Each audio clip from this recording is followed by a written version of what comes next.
Kang, bisa jelaskan soal sekarang kan lagi rame soal royalti pemutaran musik kaitan Undang-Undang 28 tahun 2014. Nah, dari pengusaha kafe sendiri gimana sih soal penyetelan musik ini yang kena royalti? Ya, kalau menurut saya sih tentang Undang-Undang 28 ya 2014 terkait adanya royalti dalam pemutaran lagu dalam setiap kafe ataupun restoran yang bersifatnya komersil. Atas mungkin kemarin yang lagi ramai itu restoran cukup besar ya yang punya nama yang digugat gitu kan. Kalau menurut kajian saya atau pendapat saya mungkin perlunya dikaji ulang terkait regulasinya atau segmentasinya gitu.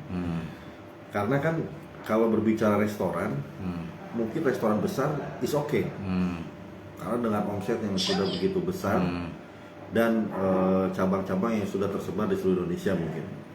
Tapi juga harus dilihat terkait restoran atau kafe-kafe atau kedai yang kecil, apakah akan diberlakukan hal yang sama, gitu. Nah, terus mungkin salah satu contoh gini, ada kafe, salah satu kafe yang sepi, peminatnya mungkin belum banyak, tapi kan dia perlu pemutaran musik untuk menghidupkan suasana kafenya. Nah, itu apakah akan diterapkan juga? Ya sama aja dengan membunuh usaha kecil kalau seperti itu. Nah, sehingga menurut saya perlunya adanya segmentasi atau diatur regulasinya seperti apa, apakah akan diberlakukan secara merata keseluruhan atau di segmentasi tertentu, misalkan dengan skala besar seperti restoran-restoran yang memiliki cabang minimal berapa mungkin diaturnya. Tapi kalau dipukul rata, saya rasa perlu dikaji ulang karena pasti banyak pihak yang dirugikan. Contoh yaitu tadi restoran, kedai, atau mini resto yang kecil, yang skalanya kecil dan tidak punya cabang di mana-mana. Kalau harus diberlakukan dengan hal yang sama, saya rasa kasihan. Mungkin perlunya pengkajian ulang mungkin ya dari segi hal penerapan regulasi itu sendiri. Harapannya berarti ada pengkajian ulang ya? Ya, harapan saya sih agar dikaji ulang untuk regulasinya atau penerapan di lapangannya. Karena jangan sampai ada oknum-oknum yang membentuk suatu wadah, misalkan wadah pengawasan gitu kan, dan dia menjadikan lahan untuk ya tanda kutip melakukan tindakan-tindakan yang seolah ingin mengawasi daripada lapor seperti itu. Jadi jangan sampai juga membuka peluang bagi oknum-oknum untuk melakukan ya tanda kutip mungkin pemerasan kepada usaha-usaha kecil ini terkait pemutaran lagu ini. Ya mungkin menurut saya sih seperti itu, perlu adanya pengkajian ulang lah untuk penerapannya. Kalau di sini diputar musiknya gimana Pak? Desainnya punya? Kalau di kafe kita ya kebetulan saya sebagai praktisi hukum atau sebagai pengamat hukum juga kebetulan di bawah ada kafe. Kalau saya antisipasinya dengan memutar lagu yang sekiranya emang dari lokal-lokal yang tidak seperti band-band besar gitu, hanya untuk ya mengiringi suasana saja. Entah itu mungkin bahkan pernah kita memutar kayak semacam suara terapi gitu kan.